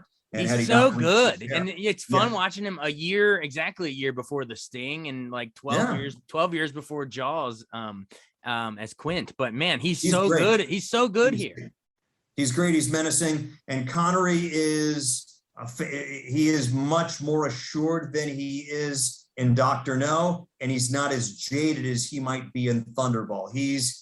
This and Goldfinger, Sean is at the peak of his powers, and it's a little, it has a nice little romantic ending when he has to, again, spoiler alert, at the end, they're in the gondola and she hands him, she had to pose as his wife, Tatiana Romanova did, and she hands him the ring back. He's like, yes, all government property must be returned. And it's a cute ending that we would see. It's amazing, all the Connery films. Dr. No ends, he and Ursula Andress are in a boat. This movie, they're in a gondola. Goldfinger, he and Honor Blackman are on an island, naturally in the middle of the Caribbean. In Thunderball, he's in a life raft. Same case with You Only Live Twice, and he's on a cruise ship in Diamonds Are Forever. I think even in Never Say Never Again, he's near a pool. So there's something with Sean and water. I don't know, but Russia with Love, great film, love it. Absolutely, highly recommend. All right, number 2, you have a great movie. Really talk about the definition of reinventing a franchise. Casino Royale from 2006, the very first Daniel Craig one. And to me, like I said earlier, I wasn't sure when I first heard they were casting him. You see they flipped the script of him. He gets to walk out of on the beach out of like a Dr. No flip. Yeah. But I wasn't quite sure. A blonde Bond, but this movie made me a believer. There was a lot going on too. I love the beginning pre-credit sequence. The black and white was a really interesting way to open this film. And I'm glad they were able to get the rights to it, because it is a great source novel. It was almost a novella. I believe it was Fleming's shortest of his novels, and it was the first one that he wrote. And it really sets up the character, and they do take some liberties. Like I said, of Baccarat or Chemin de Fer, they play Texas Hold'em, which is, again, thermometer films. That's what Bond does. Bond reflects the times as much as he sets the standard. Eva Green as Vesper Lind is fantastic. She is one of the better. She probably would have made numbers in my top 5 if we were to rank the Bond girls. She is so good in that role. Mads Mikkelsen. He was actually just last year was in that Oscar-winning foreign flick called Another Round, where they try to keep alcohol in their blood system at all times. But the whole time I'm watching him, I'm like, man, I think of that scene of Le Chiffre. Le Chiffre, is that how you say it?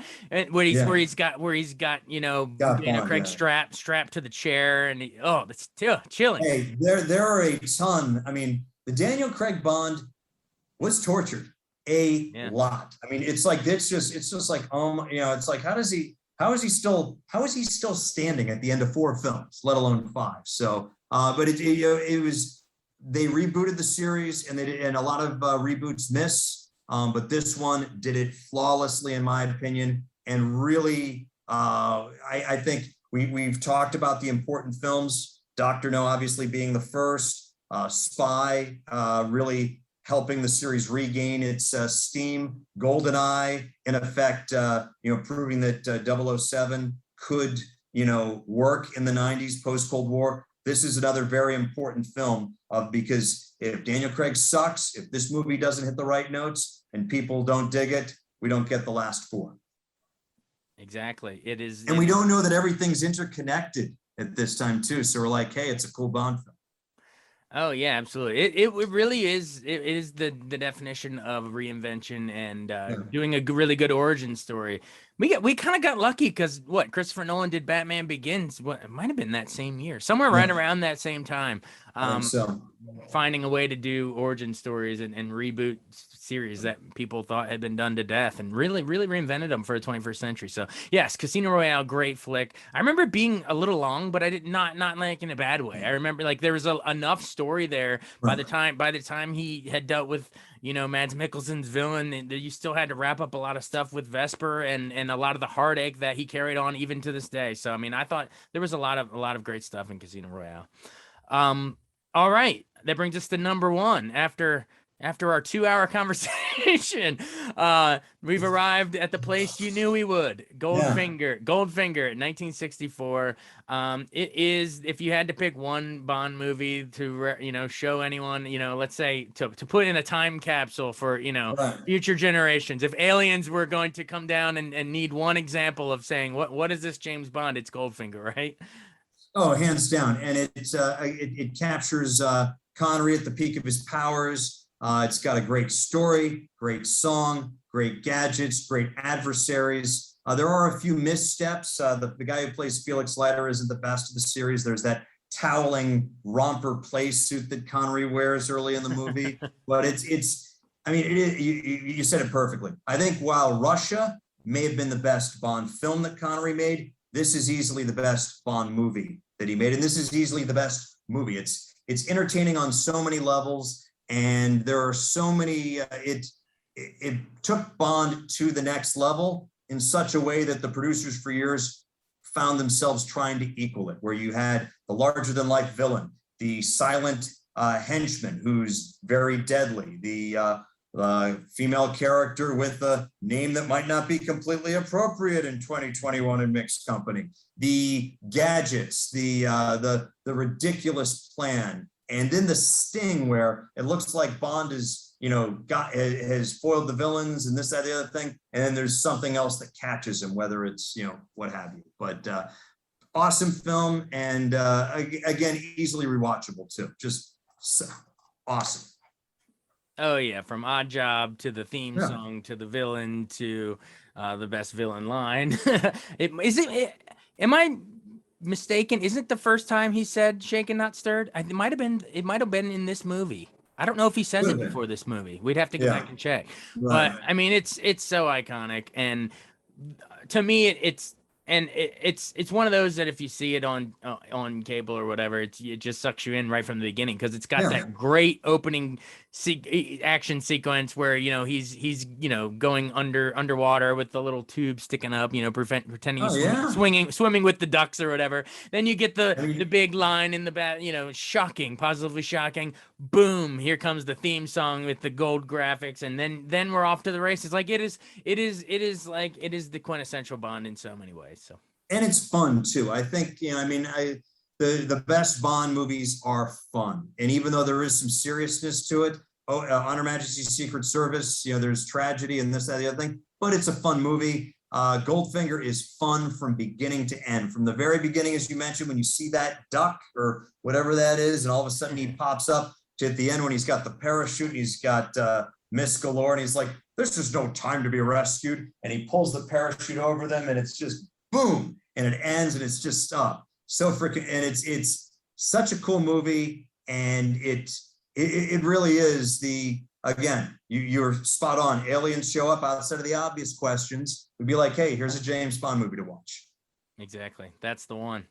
Well, thanks so much for doing this, Dave Preston. Enjoy your sports reports, and obviously, but yeah, high praise. He had No Time to Die in the top 10 at number 9. So everybody, check it out this weekend and let us know what you think of Daniel Craig's final entry, and check out all of these lists that we've gone through on WTOP.com. Hey, Dave Preston, thank you so much. It was an absolute pleasure. I didn't know we would go 2 hours, the length of a Bond movie, but it was worth it. It's one of the most iconic, highest grossing franchises of all time, and you're just the man to break it down. Jason, this never happened to the other fella. All right, we'll talk to you later, sir. Thank you. Be well. Thanks so much for joining us on Beyond the Fame with Jason Fraley. Remember to hit the subscribe button and give us a 5-star rating if you like what you hear. We'll see you next time.